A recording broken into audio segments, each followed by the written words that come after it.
It's your boy Redhanded TV. Y'all already know what time it is. Hey gang, check it out, shorty. Now for today's video, we finna watch parents discover their daughter is a mass killer, folks. I wanna know how y'all would feel if y'all woke up and find out y'all kids a straight killer, folks. Straight psychopath, folks. Would you turn their little butts in? Or would you protect them and hide them or try to get them some help or something, you feel me? Because a lot of times parents don't do what they got to do and get these kids some help before they get a little crazy, man. You know what little Timmy did, before he out there dissecting a cat or some shit. You know how they be finding their kids doing crazy stuff. Y'all got to get these kids some help. But before we start today's video, man, I want y'all to go get y'all some popcorn real fast or something. Go get y'all some chips, you know. I got me some noodles, folks. I need y'all to comment down below how y'all make y'all noodles, folks. See me, I put a little butter in mine, a little garlic powder, a little seasoning salt, Louisiana hot sauce. I don't know if y'all up on that Marshak. That Marshak be banging, folks. I put that in there and I mix it up. You know, a packet definitely in my shit, folks. I don't eat my shit without no packet. Fuck your time out. It's definitely a packet in mine, but comment down below how y'all make y'all noodles, for I want to know. But let's get into today's video, gang. Let's get it. What'd they tell you? Nothing. Okay, she was life flighted here. Yeah. This is Natalie and John Shirilla, the parents of Mackenzie Shirilla. Just hours earlier, they were informed their daughter was involved in a devastating car accident and that she was transported by helicopter to the nearest hospital. Goddamn! However, what they're about to hear from this officer would change the course of their and Mackenzie's life forever. Okay. No. I thought she was in there. You want to sit down? Oh my God. Please say this. Progress in Alameda, car into a building. 2 are deceased in the vehicle. Damn. Daughter's driving. Ooh. Who died? Mackenzie's boyfriend, Dom Russo, as well as their friend Davion, were pronounced dead after the crash, making Mackenzie the suspect of a potential double murder. Sheesh. However, police had their doubts. Most assumed that this was simply the result of an innocent mistake on Mackenzie's behalf. But as the investigation would progress, dark and disturbing secrets would reveal this was clearly much more than just an accident. Damn, she planned this shit. You think I'm joking. What do you mean? You know that's exactly what I mean. You're gonna come open this door right now, or there's gonna be a serious problem. Oh, now she crazy. Uh-oh. 17-year-old Mackenzie Shirilla, her July 30th, my birthday, y'all. This shit happened on my birthday. 2022. Gee, I can't remember that far back. I don't know what the fuck I was doing in 2022. Damn, that's crazy. I'm over here enjoying my birthday and these motherfuckers killing people. 20-year-old boyfriend Dominic and their friend Davion are on their way to a high school party. With Mackenzie's 18th birthday in just 2 days, the group has decided to go out and celebrate. But what seems like a normal night out will in a few hours turn into one of Ohio's most disturbing mysteries. At around 2 a.m., Mackenzie and Dominic are seen smoking at the party. And at one point, Mackenzie reportedly offers the host of the party psychedelic mushrooms. This was unlike Mackenzie, as her friends had never seen her use a substance before, let alone pass them around. At 3:30 a.m., the group leaves the party and drives to another friend's place across town. There, they hang out for a little over an hour watching South Park. By 5 a.m., Mackenzie decided it was time to go home. Strangely, she asked to drive instead of Dominic. This was unusual, but Dominic agreed. Additionally, when Davion asked for a ride, Mackenzie refused to let him in the car. After an argument, Dominic convinced her to take Davion home. All 3 of them would get in the car, sealing their own fate. She probably was just finna kill them two on some Romeo Juliet shit. You knew that shit was fishy when your girl asked to drive. Your girl don't never want to drive, god damn it. He probably tired of her driving her everywhere. He like, you could drive, shit. I know I be like that. Damn, she set folks up.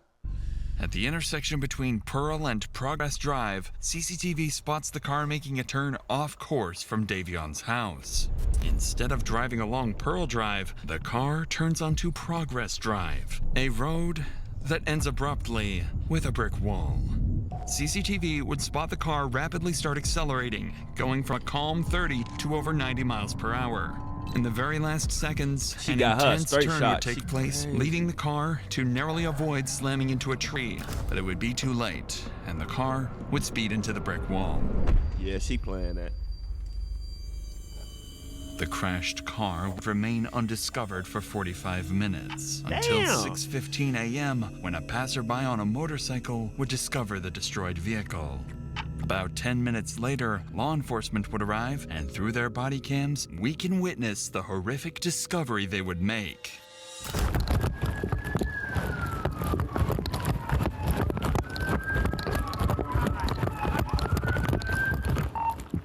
No one's breathing.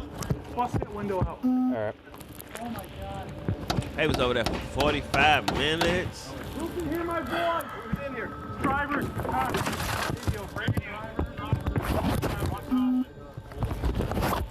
She didn't want to survive.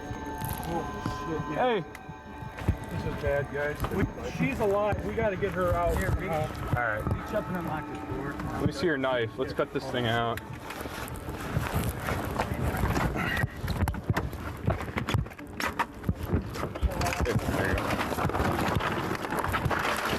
Damn, that's a crazy scene. I don't feel anything. I don't feel a pulse. She's breathing. I saw her stomach. Her stomach's going. Oh, yeah. Yeah. We got two that are gone. Yeah. Okay.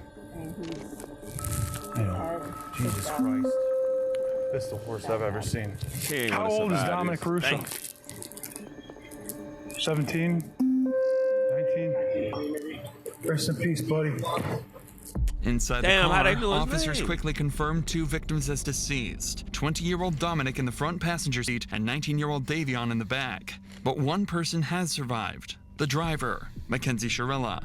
As medics and firefighters rush to tend to the victims, investigators begin trying to understand how such a devastating crash could have happened. That's when they start uncovering alarming details.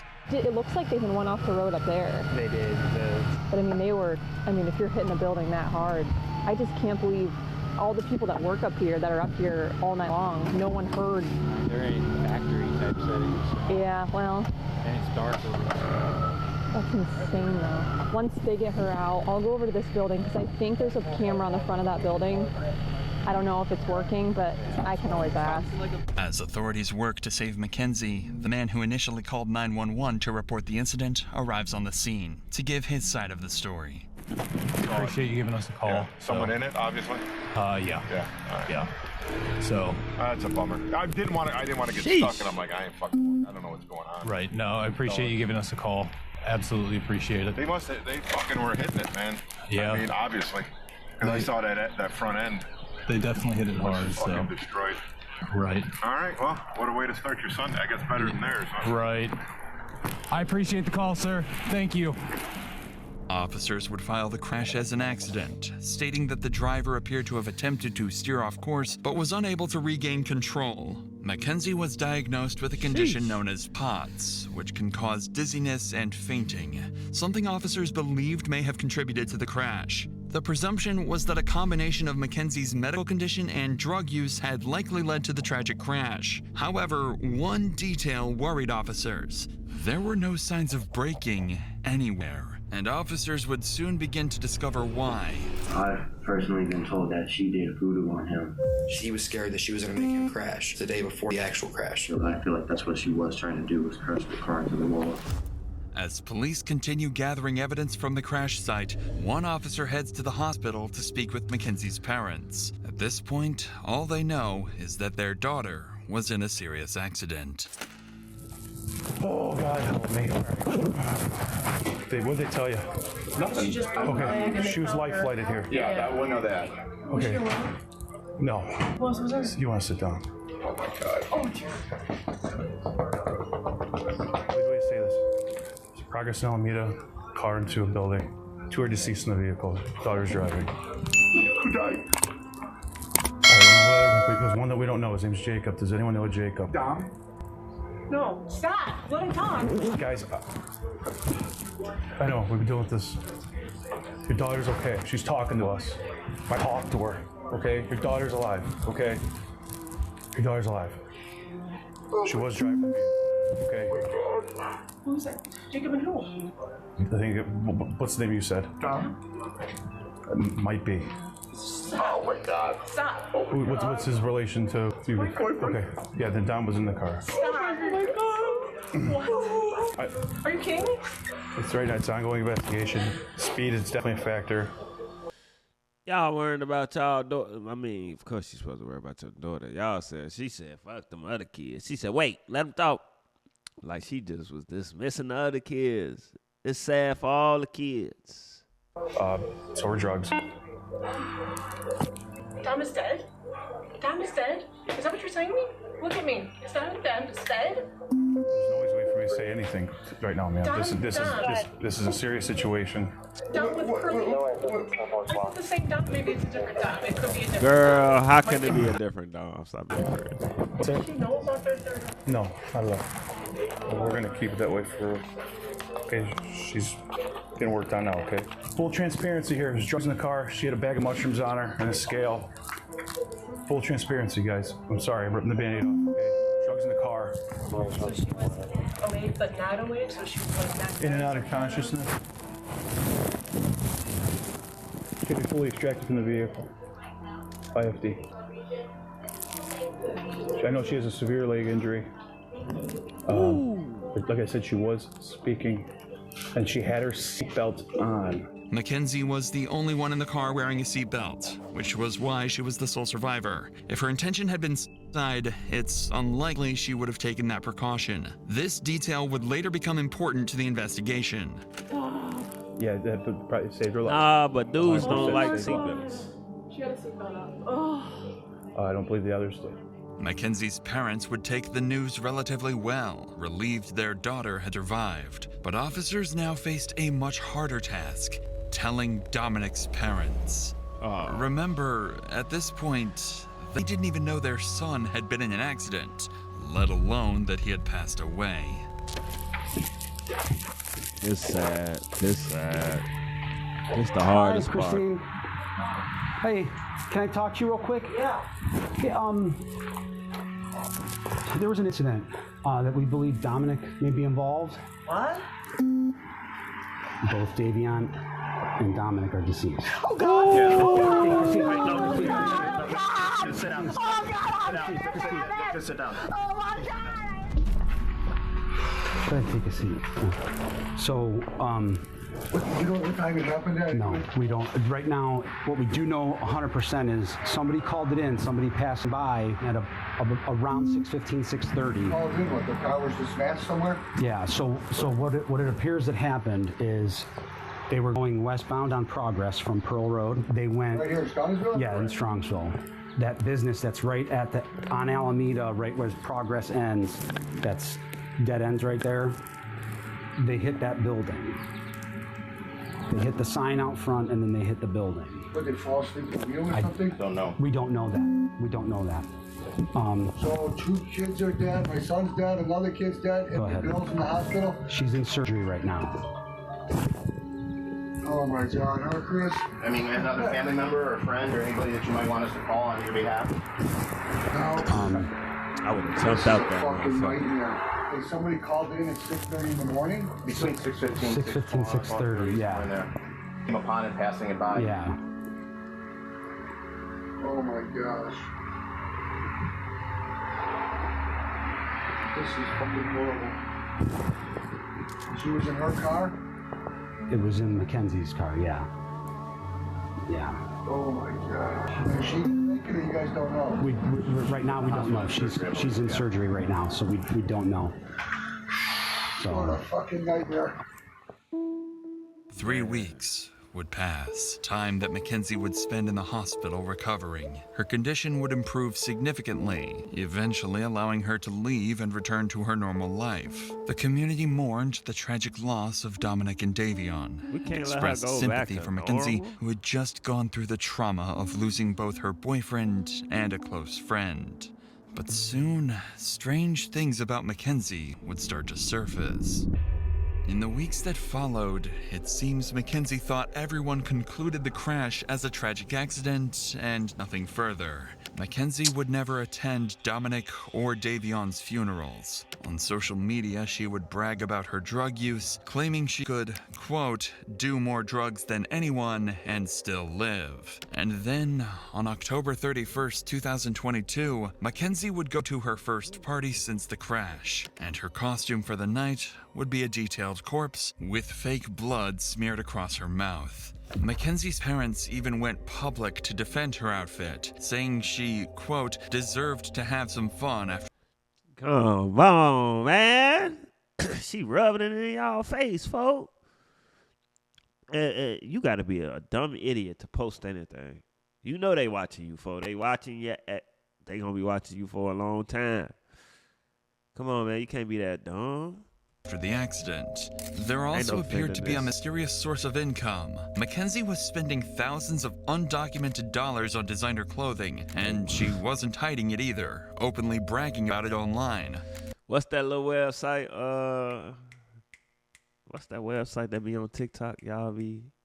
That's that fake shit, folks. That ain't real. But lucky for Mackenzie, this strange behavior still wasn't enough for police to launch a full investigation. However, that would all change when Dominic's family came to the police with a video taken from Dominic's phone. A clip recorded just 10 days before the crash, one that would change everything. But before, let's get back to what the investigators uncovered. Time to investigate. At this point, officers already had a growing list of suspicions about Mackenzie, but it would be one video submitted by Dominic's parents and filmed by Dominic himself just 10 days before the crash that would turn the entire case on its head. Dom, you do not open. You think I'm joking. You think I'm joking. Like, I'm dead ass. You're gonna come open this door right now, or there's gonna be a serious problem. This was a short snippet from a 15-minute video where Mackenzie clearly and continuously threatens Dominic. But this wasn't all. Dominic's family would show even more disturbing material, including text messages confirming she had threatened to kill Dominic. This was enough for officers to reopen the case, now investigating it as a planned double homicide. At this point, this is a homicide investigation, and so we are trying to show that she intentionally drove the car into the wall.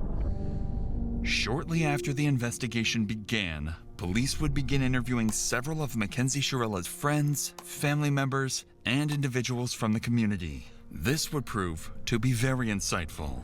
Don't cry, man. Officers would first bring Tyler, Mackenzie's former boyfriend, in. Unfortunately, his accounts would only serve to deepen their concerns. You understand, you're not under arrest. Yeah. You walk out anytime you want. We have approximately 10 questions that we wanted to ask you. How long were you guys in a relationship, you and her?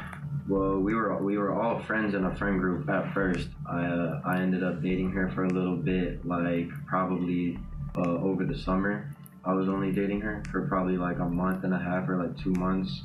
And then me and Dom found out that she was cheating on us basically, but it wasn't anything official, so it wasn't a hard feeling with whatever happened. I just kind of was after me and Dom found out about that, we didn't have no problems with each other or nothing, but they kept. So basically, she was messing with the homie. And Don found that out. He still stayed with her. Oh no, you crazy, Don. They were on and off, and I kept on talking to her still while they were on and off. Of course. Because we were all still in the friend group and stuff. So, and then we kind of just stopped being intimate. You know what I'm saying? We're just friends. So, describe the relationship. What was it? What was she like as your girlfriend? I didn't really have much with her relationship wise because we didn't date that long. But friend wise, she was crazy.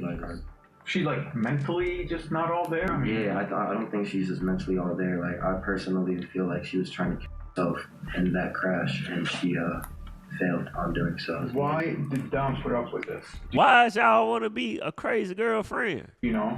I've personally been told that she did voodoo on him. She has told people that she's put a spell on him so that he couldn't break up with her. And she had like grabbed a piece of his hair, and that she had a doll in her room for Dom, and that she literally put a spell on him. But she would tell everyone. Like, she truly believed in that kind of stuff, and she also uses the pendulum, I know too, to try to get answers. She tries to use it now to talk to Dom. Do you think Mackenzie has it in her to drive a car into a wall? I mean, if you guys speculate that she did it on purpose, do you think she has it in her? I feel like if she thinks that she can just drive the car into the wall and not feel nothing, you know, like I feel like the only reason she survived is because of how small she is. Like, I feel like she got insanely lucky, but at the same time not lucky to have survived that, because it's like she killed 2 people if that was what she was trying to do. But it's like I kind of feel like that's what she was trying to do, was crash the car into the wall. By now, a far darker picture of Mackenzie's actions was beginning to take place. This is when 2 friends who had attended the party would come forward to police, claiming they had evidence that, in their view, proved the crash was no accident at all. I just want to show you. I think I missed So it. this is when they were going down Progress Drive, and then you know how there was like tire tracks before it, like on that side grass. So that's the sign. That's when it hits the sign. And then that's where she curved exactly right on. Gotcha. Missed those 2 rocks and went right into the sign, the side of it. She went right into that wall. Right. No, so you can see like the hard braking. The kids breaking right it down. at the wall, and then her high speed was after the hard braking. Was 90 miles per hour. It looks like the person in the front seat tried to turn the wheel. Them kids smart as Because hell. of the fact they were going to go straight into a wall. And it doesn't say she hard broke once. It was 90 miles per hour down that whole road. And I also think because of Kenzie's and Dominic's history, that they were fighting, I think Davion went on his phone to distract himself from the fighting. Although they were on drugs, they can also still be fighting with being on drugs. While the statements were deeply concerning, These kids investigators smart. still didn't have enough concrete evidence to determine Mackenzie's intent. Without a documented pattern of behavior, it was still possible the crash had been a drug-induced accident. But that changed during an interview with Dominic's brother, who provided detectives with crucial information about Dominic and Mackenzie's turbulent relationship. The following video includes talk of self-harm. Viewer discretion is advised. You mentioned that anytime Dom would kind of want to break up with her, she kind of would go crazy. Describe crazy, like what kind of crazy? Like, there is times where she called Dom and said, if you break up with me, I'm going to word for word. There was an instance literally a couple days before the crash that she was hitting him on the highway while driving, and he had to pull his car over on the side of the highway, not in a very safe parking spot either, and have somebody else come pick them up and drive the car home because he was scared that she was going to make him crash. And that was just prior to the day before the actual crash. Apparently, just days before the crash, Mackenzie had threatened Dominic's life, saying she would crash the car they were in. Dominic's brother continued the interview by giving officers a compelling motive for why the crash may have been intentional. You're going 94 miles an hour. You don't have a very fast car to begin with. You were stomping that gas pretty much that whole entire time. There's no brake marks on the street at all. Even before the hit, you would think that some type of instinct would kick in and slam on the brakes. But to my knowledge, she went straight into it. Off of what I know and off my assumptions, Dom tried to break up with her multiple times, even in July. They kept not like working out, whatever. They kept making back up. Kenzie's known to be the kind of person that she's let us know she will never let go of Dom. And if she has to let go of Dom, she will not go on living herself. She's pretty much let that be known. Mackenzie's actions after the crash were also of concern to police. On August 6th, only a week after the incident, police would be called to Mackenzie's house by her father. There, he would make concerning statements. While there is no footage of the incident, the officer that was called out would retell the strange incident in an interview. Sarge, I want to ask you first about August 6th. If you recall, that's the day you guys were dispatched to Mackenzie Shirilla room. Can you tell me about that day? So we were dispatched up to the room for a disturbance. Once we arrived up on the room, she was upset with her dad. We asked the dad to step out, and we're trying to calm him down, and he's like, you guys probably know who I am. At one point in the conversation, he's like, I feel like my daughter needs a psych evaluation. And he's like, because she's not, thinking clearly, and word for word what he said, I don't recall every word that he said. He was pretty hysterical. He was pretty upset. She was upset with her dad because, she wanted to leave to go to the funerals.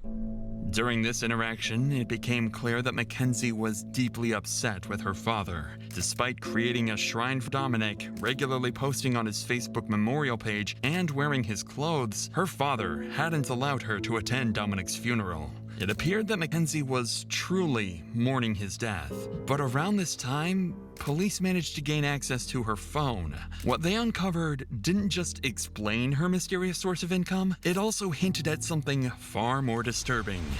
After decrypting Mackenzie's phone, investigators discovered several photos of her posing with large sums of cash, despite having no documented job or known source of legitimate income. They also found fake IDs, seemingly intended to help her pass as an adult. But most concerning was a Snapchat conversation dated July 22nd, 2022, in which Mackenzie quoted $1,000 for pictures and $2,500 for an in-person meeting to do, quote, anything you want. Oh, okay. Look, Kenzie getting a little money. That's how she getting her money. She online with it. That's especially Snapchat. They be on Snapchat, folks. You can get some pictures, some videos, some everything, folks. They sell everything on Snapchat. Taken together, the materials painted a deeply troubling picture. On top of this, her phone revealed numerous examples of reckless driving. Videos showed her speeding, smoking marijuana behind the wheel, recording Snapchats while distracted, crashing during a practice run and laughing about it, letting go of the steering wheel, and even bragging about driving recklessly. But in November, detectives would discover evidence far beyond any reasonable doubt. After analyzing Mackenzie's phone location data, investigators were able to retrace her movements in the days leading up to the crash. That's when they made a dark discovery. Just days before the incident, Mackenzie had driven down the exact same road 7 times, heading straight towards the same brick wall. She had practiced the route. Yeah, she knew. Officers believed they had gathered enough evidence to prove Mackenzie had planned the murders. On November 4th, 2022, more than 3 months after the incident, officers were dispatched to arrest 18-year-old Mackenzie Shirilla. She knew exactly how she was going to do it. I'm back there, pal. Hi, Mackenzie. Step out for me. I'm Detective Jesus. I'm the one who's been investigating the crash. You're under arrest for aggravated murder ×2. Okay? Woo! Nobody's gonna ask you any questions. Nobody's gonna bother you. Can I have your key, please? Could you please be careful taking this one off so it doesn't break the bracelet, please? You got it. You got it. Girl, where you going? You ain't gonna have no bracelet.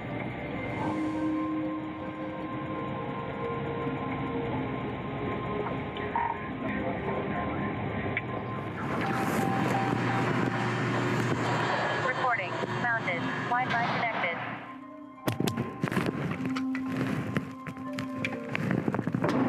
That shit look hard as hell.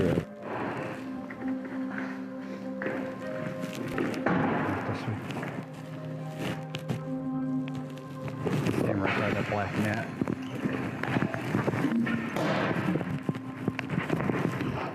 What's your first name? Mackenzie. Okay, Mackenzie, I'm gonna take your handcuffs off. I need all the jewelry and everything to come off, okay? You in that mug for murder. You gonna be in there for a long time. Ain't no coming out of there. I can't wear any of it. No. No. I'm off while you're in jail right now. None of that voodoo. Mackenzie's parents would soon find out about her arrest and immediately drive to the police station and desperately confront the police. Yeah, but it would they all cry. be too late. I need to speak to my daughter because you guys aren't allowed to speak to her at all. That's from the Lord. How you guys did this on the weekend is just, what you all have to do is go, hey, there's a warrant for her. We would have brought her right down here with no problem. But unbelievable. I mean, 18. So the warrant was issued today. Boy, her ass is going to jail for a long time on some serious crimes. What do you mean? She just got 2 boys killed. What did you think was finna happen, boy? We ain't finna coddle her. She ain't nobody.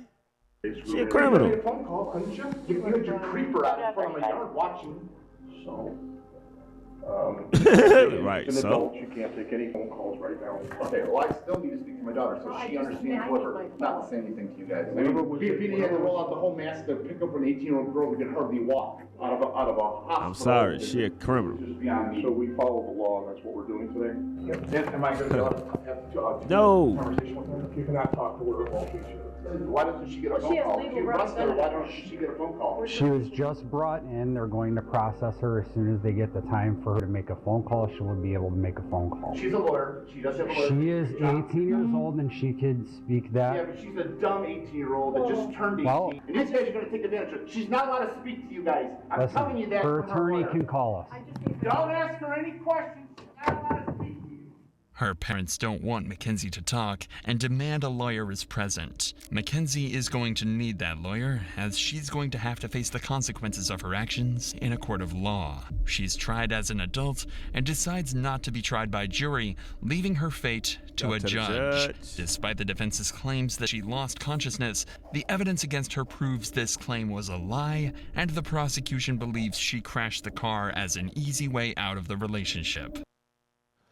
I mean, prosecutors can't think that because it looked like dude wanted to be out the relationship. So I don't think that should be it. But I do believe she said, nigga, if you don't want to be with me, you can't be with nobody else. And plus, like y'all was trying to say, she a little cuckoo. So I do believe she wanted to harm herself because he didn't want to be with her. But she got the perfect opportunity when they was in the car. So she took everybody down. She was going to take herself down. You can see it by the phone records. She wanted to take herself down. So, yeah, y'all seen she drove over there 7 times. So I definitely do think she did that on purpose, folks. She wasn't planning on surviving, but she did. So I believe she guilty as charged, folks. She need to go down for 2 murders. Hopefully she don't see the light of day again, and they might give her some help inside. You feel me? Let her take some class or something. Don't leave her with no pens, no papers, no long sheets or nothing where she can, none of that stuff, folks. We pray for all that kind of stuff. We pray that everybody who want to harm themselves get help. And yeah, man, it's just unfortunate 2 kids lost their life in this, man. But y'all already know it's your boy Redhandedtv. Make sure y'all hit that like and subscribe button if y'all made it this far. I appreciate y'all. I love y'all, and I'm out of here, gang. Yeah. I want the money and the cars. I want the fame, nigga. My life won't be the same, but I won't ever change. Bring that money up, now they upset. I know it make them mad when they see that we up next. On these rappers' ass, got my foot up on all necks. You niggas get in that room, turn the bitches, y'all love the gossip. Headaches from these heartaches. I'm so numb to this shit. I'm so numb to this shit. I'm so numb to the pain, lost my brothers to the game. Shit'll never be the same. It'll never be the same.